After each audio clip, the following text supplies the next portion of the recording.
खूनी हवेली का रहस्य। ठाकुर वीर सिंह के 4 पुत्र थे। तीनों बड़े पुत्र हीरा सिंह, हरनाम सिंह और जसवंत सिंह अलग अलग शहरों में अपने व्यवसायों में लीन थे। इन्हें ठाकुर साहब के बनाए नियमों से सख्त नफरत थी, लेकिन मन ही मन वे उनका बेहद सम्मान करते थे। जबकि चौथा पुत्र गिरिराज शहर में डॉक्टरी की शिक्षा प्राप्त करने की कुछ ही दिनों में अपने गांव प्रतापगढ़ पहुंचने वाला था। एक दिन हवेली के भीतर ठाकुर साहब अपनी बीवी की तस्वीरों से बातें कर रहे थे। राधा, अपना गिरिराज कल हमारे गांव लौट रहा है। अब तुम्हारी इच्छा पूरी होगी। देखना राधा, इस गांव का कोई भी व्यक्ति बीमारी के इलाज के अभाव में अब नहीं मरेगा। और तभी उफ, यह बिजली को अचानक क्या हुआ?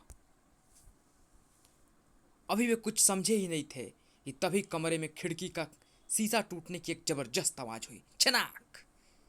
किसी अनजानी आशंका से ठाकुर वीर सिंह ऊंचे स्वर में चिल्ला उठे। कौन है उधर? कौन? ओह नहीं! हवेली का सबसे पुराना व ठाकुर साहब का वफादार नौकर सुखिया। अरे, यह चीख तो ठाकुर साहब की है। क्या हुआ मालिक को? सुखिया शीघ्रता से दरवाजा खोलकर ठाकुर साहब के शयन कक्ष में दाखिल हुआ। तभी बिजली आ गई। नहीं नहीं, खून खून खून! वो भागता हुआ फोन के करीब पहुंचा और हेलो हेलो पुलिस स्टेशन। मैं ठाकुर वीर सिंह की हवेली से उनका नौकर सुखिया बोल रहा हूँ। आप तुरंत यहाँ पहुंचिए साहब, किसी ने ठाकुर साहब का कत्ल कर दिया है। कुछ ही देर में पुलिस वहां आ पहुंची। उह! हत्यारे ने बड़ी निर्ममता से ठाकुर साहब का गला दबाकर उन्हें मार डाला है। क्या ठाकुर साहब की किसी से दुश्मनी थी? नहीं साहब, वो तो बड़े देवता आदमी थे। उनकी किसी से भला क्या दुश्मनी हो सकती है? हवेली में तुम्हारे अलावा और कौन कौन रहता है? कोई नहीं साहब। ठाकुर साहब के 3 लड़के तो अलग अलग शहरों में काम करते हैं और चौथा लड़का पढ़ाई करने शहर गया हुआ है। हवेली में मेरे और ठाकुर साहब के सिवाय तीसरा कोई नहीं रहता। ठीक है, तुम उन लड़कों को इस घटना की सूचना देकर यहाँ बुला लो। तब तक हम कातिल का पता लगाने की कोशिश करते हैं। बहुत अच्छा साहब। अच्छी तरह से जांच पड़ताल करने के बाद पुलिस ने लाश को पोस्टमार्टम के लिए भेज दिया। पुलिस के जाने के बाद अब मुझे मालिक के बेटे को यह दुखदायी सूचना दे देनी चाहिए।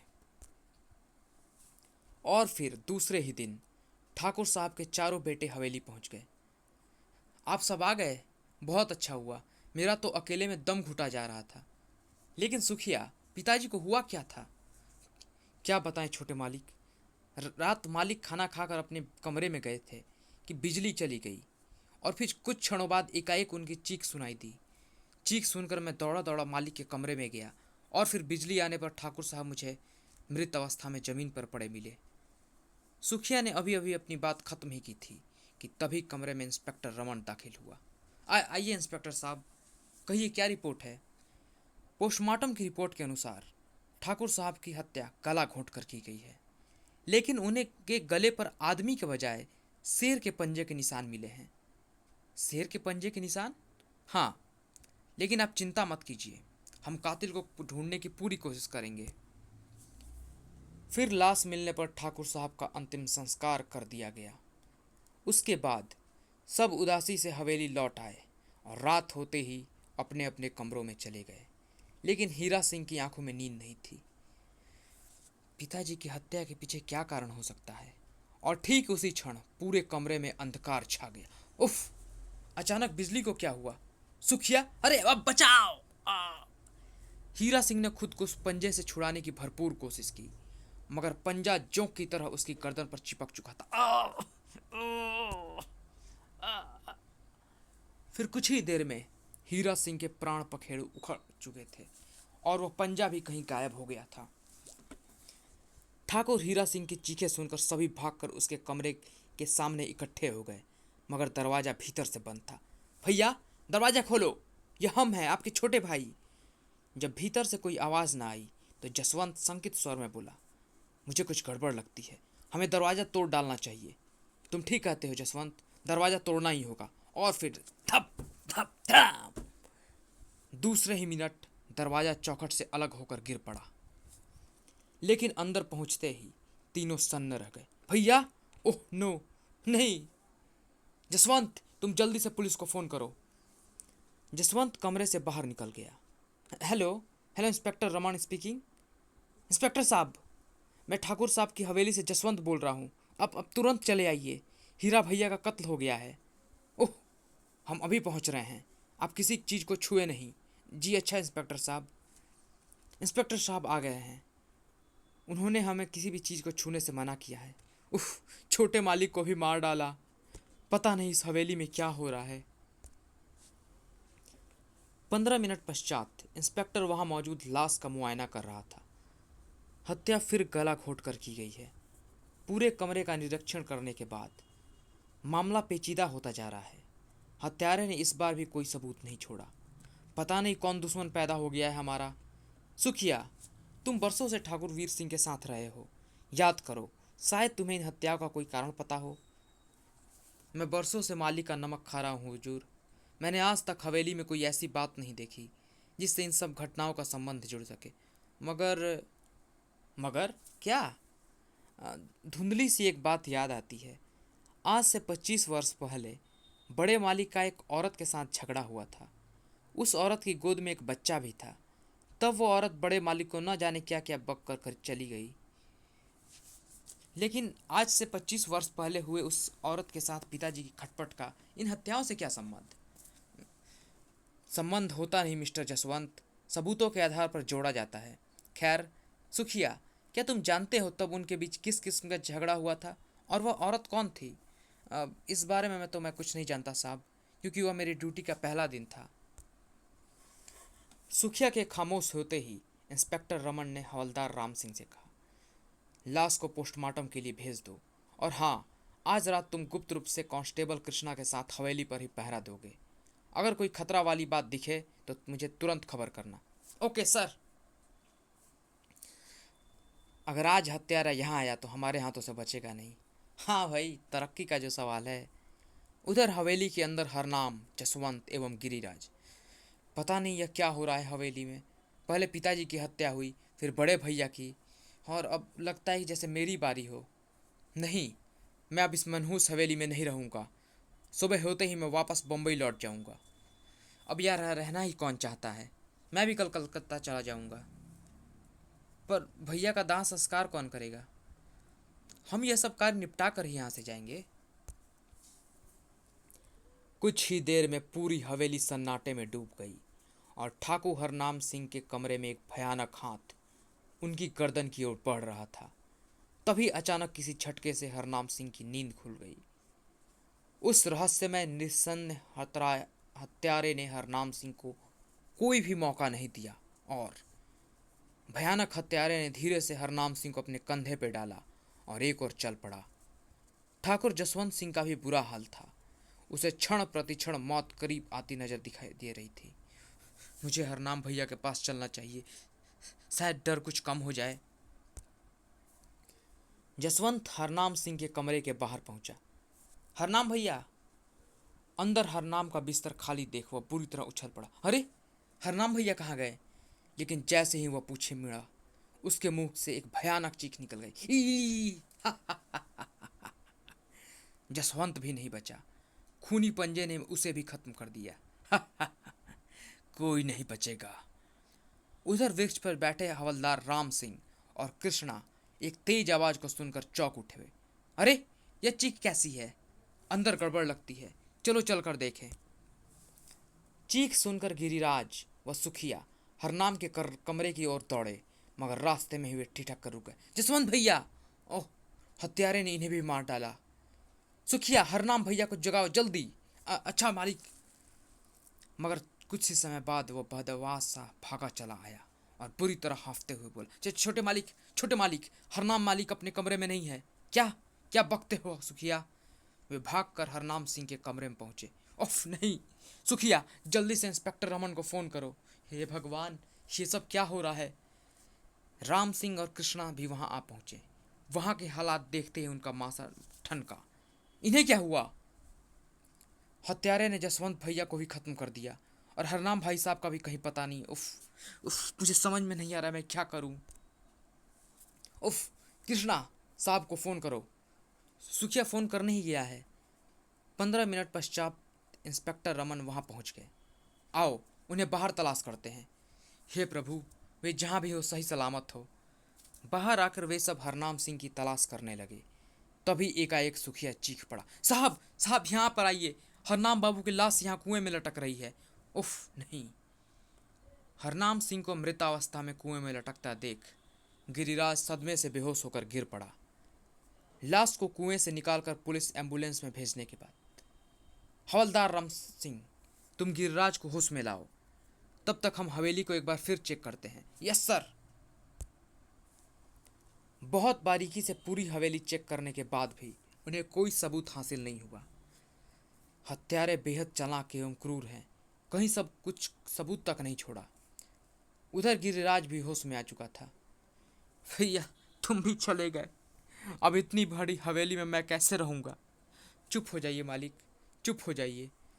इंस्पेक्टर रमन भी वहां पहुंचे। मुझे अफसोस है कि मैं कातिल को नहीं पकड़ सका और आपको अपने पिता के बाद अपने भाइयों को भी खोना पड़ा, लेकिन मेरा यकीन करो, मैं जल्द ही उसे गिरफ्तार कर लूँगा। नहीं नहीं इंस्पेक्टर साहब, अब मैं इस मनहूस हवेली में रहना नहीं चाहता। अगर मैं यहाँ रहा तो वह मुझे भी मार डालेगा। मुझे अपने साथ ले चलिए। अगर इसे अकेला छोड़ा गया तो कातिल सचमुच इसे मार डालेगा और हम हाथ ही मलते रह जाएंगे। एकाएक कुछ सोचकर वह प्रसन्न हो चुका। आहा, एक आइडिया आया। ठीक है मिस्टर गिरिराज, फिलहाल तुम हमारे साथ चलो, कल तक मैं कोई ना कोई रास्ता खोज ही निकालूंगा। इंस्पेक्टर गिरिराज को लेकर अपने बंगले पहुंचा। बैठो, यहाँ तुम आराम से रह सकते हो, कल तक मैं और इंतजाम कर दूंगा। धन्यवाद इंस्पेक्टर साहब। एक ही परिवार में एक के बाद एक 4 हत्याएं होने के कारण इंस्पेक्टर रमन भी बहुत चिंतित था। उसे अभी तक कोई भी सुराग नहीं मिल पाया था जिससे वह हत्यारे तक पहुंच पाता। सारी रात वह बिस्तर पर पड़ा करवटें बदलता रहा और सुबह, इस केस में केवल एक ही व्यक्ति मेरी मदद कर सकता है और वह है प्राइवेट डिटेक्टिव मिस्टर विशाल। फोन पर विशाल से संबंधित स्थापित होते ही वह बोला, हेलो विशाल, मैं इंस्पेक्टर रमन बोल रहा हूँ, कृपया तुम तुरंत यहाँ चले आओ। क्या बात है इंस्पेक्टर, आज हमारी याद कैसे आ गई? इस वक्त मुझे तुम्हारे एक केस में सख्त ज़रूरत है, क्या तुम आ सकते हो? ज़रूर, मगर बात क्या है? इंस्पेक्टर रमन ने विनोद को अब तक घटी सभी घटनाओं को से संक्षेप में अवगत कराया। मामला वाकई सीरियस है। ठीक है, तो फिर मैं आज रात ही की गाड़ी से निकलकर तुम्हारी ओर आ रहा हूँ। तो फिर सुनो, तुम्हें बिल्कुल गुप्त रूप से यहाँ ना है। इस केस की फाइल व कुछ ज़रूरी बातें मैं तुम्हें एक स्टेशन से पहले ही तुम्हारे डिब्बे में आकर बता दूंगा। तुम मुझे लखीमपुर स्टेशन पर डिब्बे के दरवाजे के बाहर खड़े मिलना। ओके दोस्त। सुबह 4 बजे गाड़ी लखीमपुर पहुंची थी। रमन कुछ जल्दी पहुंच गया था। 4 बजने ही वाले हैं। निश्चित समय पर विशाल वहां पहुंच गया। हेलो विशाल, कैसे हो? अच्छा हूँ, मगर तुम काफ़ी बदल गए हो। आओ अंदर चलकर बातें करते हैं। यह इंजन पानी के लिए काफ़ी देर तक रुकता है। चलो भीतर। हाँ, तो अब बताओ, वह सब क्या चक्कर है? यह देखो, ये उस केस की फाइल है, पढ़ते ही सब कुछ मालूम हो जाएगा। फाइल पढ़ने के बाद वह बोला, इसका मतलब है ठाकुर परिवार का हत्यारा अब गिरिराज का भी कत्ल करने की कोशिश कर सकता है। हाँ, लेकिन फिलहाल वह मेरे बंगले में सुरक्षित है। इंस्पेक्टर रमन, क्या तुम किसी बहाने गिरिराज को मुझसे यहाँ मिला सकते हो, कातिल से छिपकर? यहाँ? मगर किस लिए? देखो, यह बात मैं तुम्हें बताऊंगा, पर बाद में। पहले तुम ये बताओ, हाँ या ना? मिलवा देंगे भाई। तो फिर यह काम तुम जल्दी ही कर दो। अभी मैं यहाँ से उतरता हूँ, कल 9 बजे सुबह मैं उसे यहीं पर मिलूंगा। तुम्हारी योजना तो मेरी समझ में नहीं आई, किंतु मैं वही करूँगा जो तुम कहोगे। उधर प्रतापगढ़ में इंस्पेक्टर ने एक योजना तैयार कर ली थी और गिरिराज को लेकर हवेली पहुंच गया।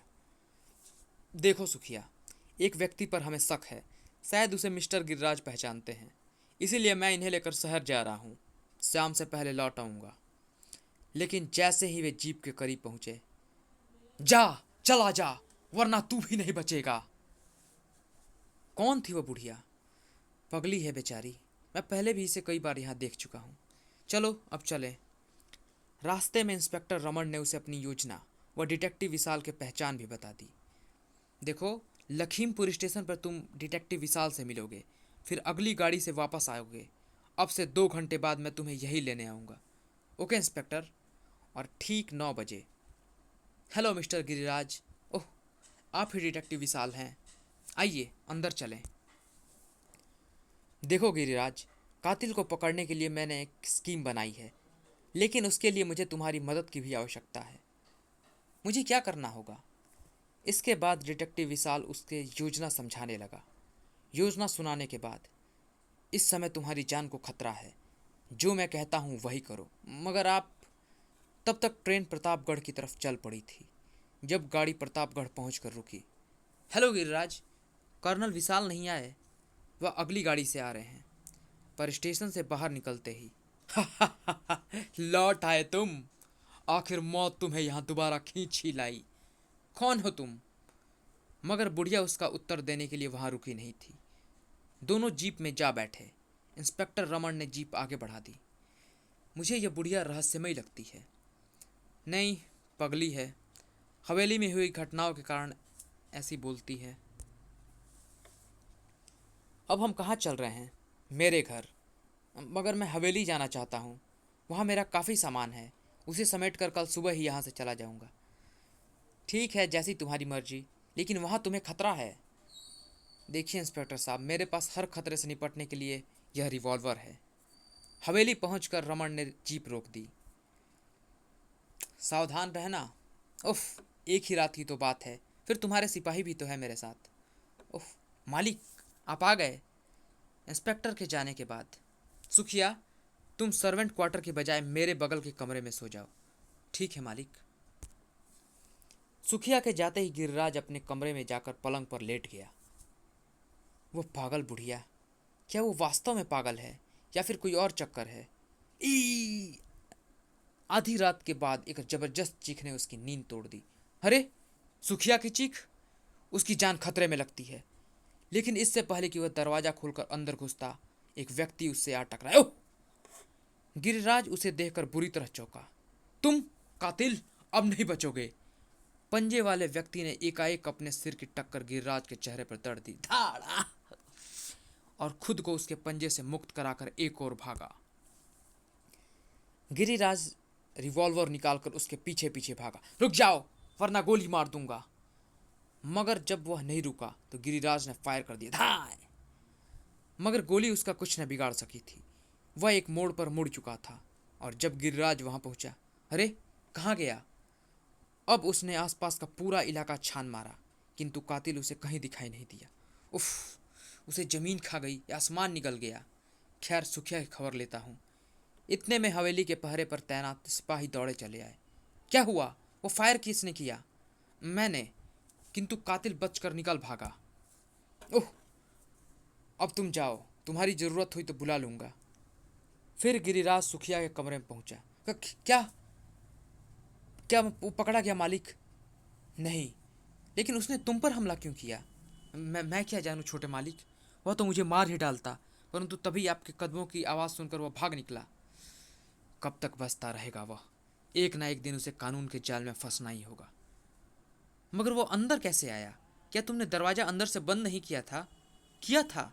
शायद वो पहले से ही कमरे में छिपा हुआ था। ओह, मगर अब तुम सावधान रहना। ठीक है छोटे मालिक। फिर गिरिराज अपने कमरे में आ गया। कहीं इन सब घटनाओं में सुखिया का तो हाथ नहीं है? नहीं नहीं नहीं, वो ऐसा नहीं कर सकता। मुझे उस पर शक नहीं करना चाहिए। और उस रात कोई घटना नहीं घटी। सुबह उसे इंस्पेक्टर रमन ने आकर जगाया। हेलो गिरिराज, सुखिया बता रहा था कि रात कातिल से आपका टकराव हुआ। हाँ, किंतु वह भाग निकला। मैं आपको बताने आया था कि अभी पोस्टमार्टम नहीं हो पाया है, शायद 2-3 दिन लग जाएं। कोई बात नहीं इंस्पेक्टर, तब तक मैं यही रहूँगा। जैसी तुम्हारी मर्जी। मगर कल मैं तुमसे कुछ पूछना चाहता था गिरी। तुमने समय नहीं दिया। क्या आज बताओगे कि ट्रेन में डिटेक्टिव विशाल से तुम्हारी क्या बातचीत हुई? माफ़ करना इंस्पेक्टर साहब, विशाल साहब ने कुछ भी बताने से इनकार किया था। आपसे मिलने पर ही वे आपको सारी बातें बता देंगे। मगर उन्हें तो कल शाम ही आ जाना था। अब इसमें मैं क्या कह सकता हूँ। अच्छा, तो अब ठीक है, मुझे इजाज़त दो। इंस्पेक्टर रमन ने जैसे ही दरवाज़ा खोला, तो तुम चाय लाया था साहब, अब जा रहे हैं? यह सुखिया कहीं दरवाजे पर खड़ा हमारी बातें तो नहीं सुन रहा था? अब चाय पीकर ही जाना। चाय रखकर सुखिया वहाँ से चला गया। अच्छा, ये सुखिया कब से काम कर रहा है हवेली में? करीब 25 वर्षों से। कहीं तुम उस पर हत्यारा होने का शक तो नहीं कर रहे हैं? हमारा काम ही हर एक पर शक करना है मिस्टर गिरिराज। जरूरत करने पड़ने पर तो हम पुलिस वाले अपने बाप को भी शक की निगाहों से देखते हैं। सही कहा। अरे हाँ इंस्पेक्टर साहब, उस पागल बुढ़िया के विषय में जानने की बड़ी उत्सुकता है मेरी। देखिए, वो कौन है यह तो कोई नहीं जानता, लेकिन पिछले 6 महीनों से उसे गांव के पुराने खंडहर में रहते देख चुका हूँ। सुना है उसका एक जवान लड़का था जो कुछ माह पहले घर छोड़कर कहीं चला गया था। उसी के गम में पागल बुढ़िया उसे ढूंढती हुई वहाँ आकर रहने लगी। पर वह यहाँ आई ही क्यों? क्या उसे पता था कि उसका लड़का भागकर इसी गांव में आया है? यह मात्र संयोग ही हो सकता है। अच्छा ठीक है, अब काफ़ी समय हो गया, मुझे चलना चाहिए। ओके सुखिया, साहब को बाहर तक छोड़ के आओ। बहुत अच्छा छोटे मालिक। फिर गिरिराज भी तैयार होकर बाहर निकल आया। आप कहीं जा रहे हैं छोटे मालिक? हाँ सुखिया, खाली हवेली काटने की दौड़ती है। गांव का एक चक्कर लगा लूंगा तो समय आसानी से कट जाएगा। तुम भी सावधान रहना। हवेली से पुराने खंडहर अधिक दूर नहीं थे। न जाने क्यों वो बुढ़िया मुझे रहस्यमयी सी लगी। कहीं ये सब कत्ल नहीं नहीं नहीं, बुढ़िया में इतनी हिम्मत तो नहीं दिखती। आज उससे मिलकर ही कुछ पूछताछ करता हूँ। मगर तभी उसने खंडहर में कदम ही रखा था कि हा हा हा, भाग जा वरना तू भी नहीं बचेगा। हा हा हा। मैं जानता हूँ कि तुम पागल नहीं हो। बताओ तुमने यह स्वांग क्यों रच रखा है? हा हा हा। अपनी जान की सलामती चाहता है तो शहर छोड़कर भाग जा, वरना नहीं बचेगा। हा हा हा हा। जब तक अपने भाइयों तथा पिताजी के हत्यारों को फांसी पर झूलता हुआ ना देख लूं, मैं यह हवेली छोड़कर कहीं नहीं जाऊंगा। पागल, मर जाएगा। धम। लेकिन तभी अरे, यह आवाज कैसी? एकाएक किसी व्यक्ति को वहां से भागते देख बुरी तरह से चौंक कर उसके पीछे लपका। रुक जाओ, मैं कहता हूं रुक जाओ। सुखिया, तुम यहाँ? और ये छुरा? हाँ हाँ मालिक, आपको खंडहर की ओर जाता देख मैं डर गया। कहीं कातिल आपको कोई नुकसान न पहुंचा दे, इसलिए ये छुरा लेकर मैं भी आपके पीछे पीछे यहाँ तक पहुंच गया। अगर कातिल मुझे यहाँ दिख जाता तो मैं उसे छोड़ता नहीं छोटे मालिक। उसके बाद दोनों वापस हवेली की ओर लौट पड़े।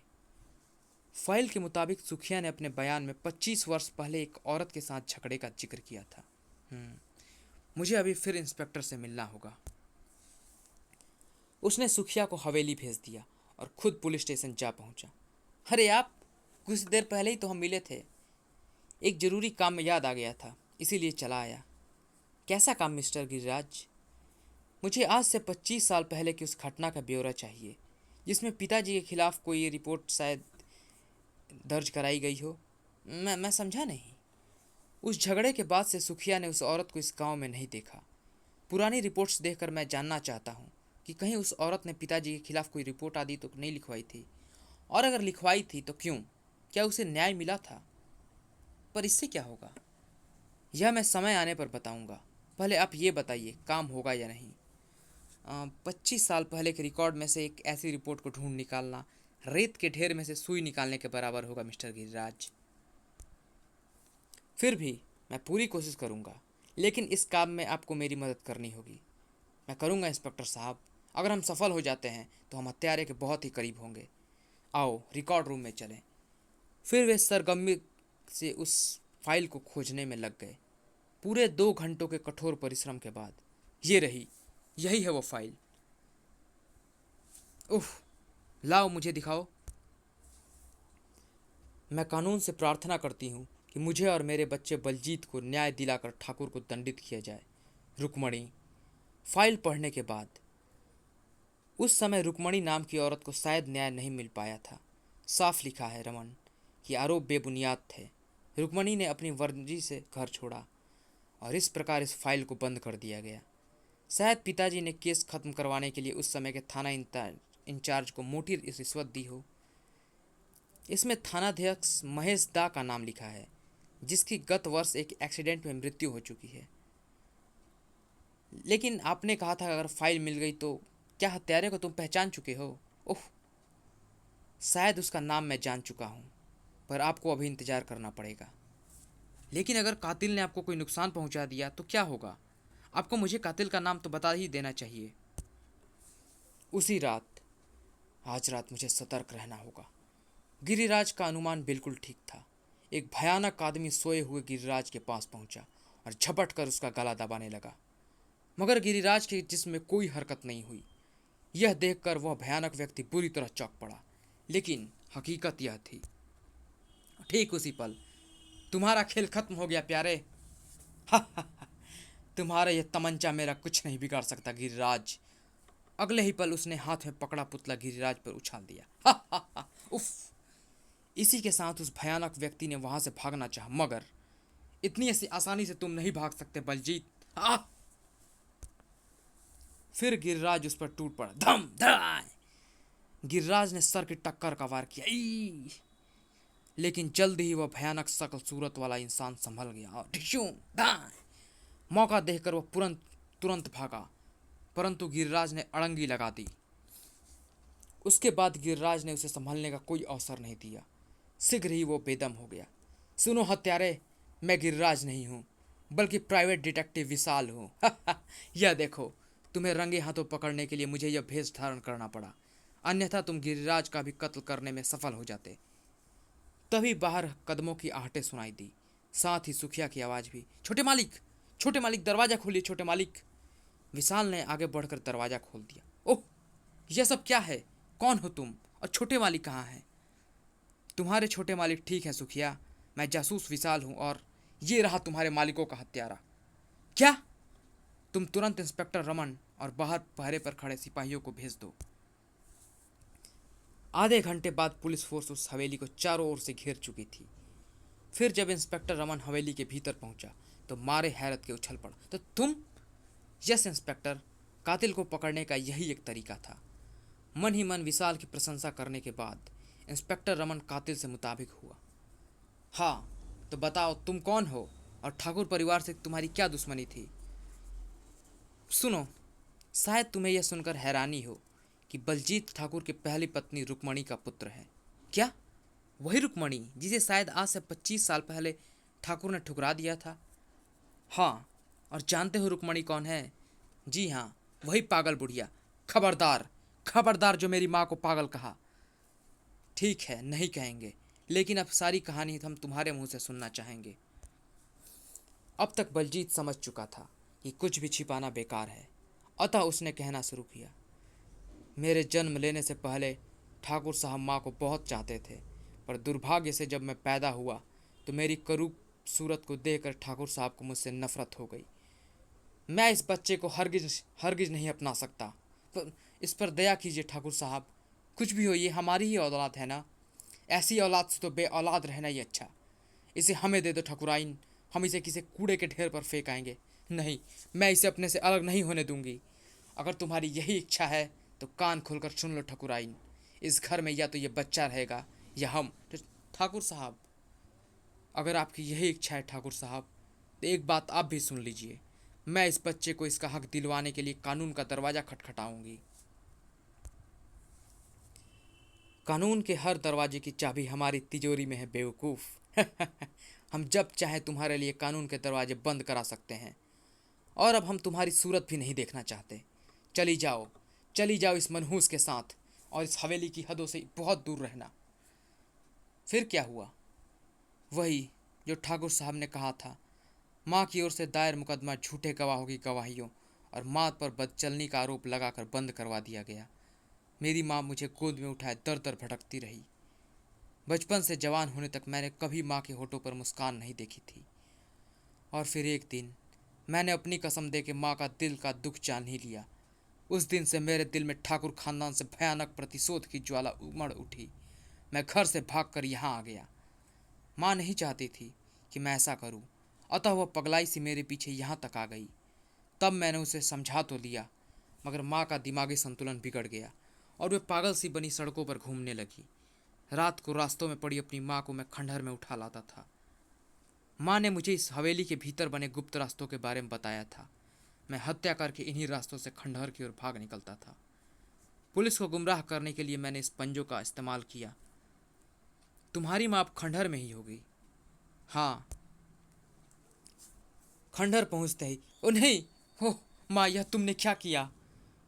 बुढ़िया के हाथ में कोई पर्चा दबा था। विशाल ने उसे खोलकर पढ़ना शुरू किया।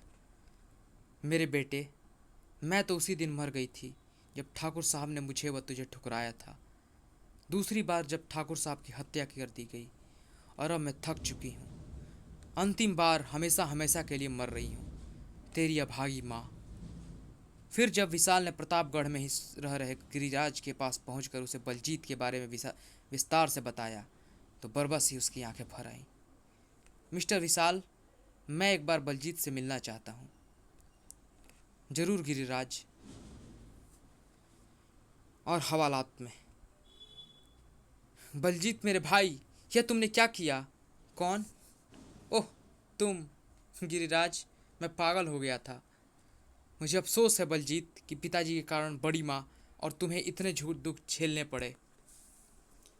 लेकिन वह सिर्फ तुम्हारी ही नहीं बल्कि मेरी भी माँ थी। मैं भी उनका पूरा सम्मान के साथ क्रियाकर्म करूँगा मेरे भाई। काश यह कहानी फिर कभी न दोहराई जाए। दूसरे दिन एक साथ 4 चिताएं जलाई गई। अपने भाइयों के चिता के साथ बलजीत की माँ की चिता को आग देते हुए गिरिराज एकाएक ही सिसक उठा। माफ़ कर देना माँ, काश तुम्हारे जीवित रहते मैं तुम्हें अपनी माँ कहने का अधिकार प्राप्त कर सकता। केस खत्म हो चुका था, अतः अब मुझे भी चलने की इजाज़त दो मिस्टर रमन। चले जाना, गाड़ी आने में पूरे 20 मिनट है। लेकिन एक बात तो तुमने बताई ही नहीं कि तुम्हें बलजीत के हत्यारा होने का शक कैसे हुआ। विशाल ने बताया, जब तुमने मुझे उस पागल बुढ़िया के बारे में बताया जो अपने बेटे की तलाश करते हुए यहीं आकर बस गई, तो एकाएक ही बुढ़िया मुझे रहस्यमय लगने लगी। फिर तुम्हारे फाइल में उसका जवानी का फोटो देखकर मैं चौंक उठा, और उसका हवेली के इर्द गिर्द घूमना, ठाकुर द्वारा उसे ठुकराया जाना, फिर दूसरी शादी कर लेना इत्यादि बातों ने मेरे शक को और पुष्टा कर दिया, और बलजीत हत्यारे के रूप में मेरे सामने आ खड़ा हुआ। समाप्त।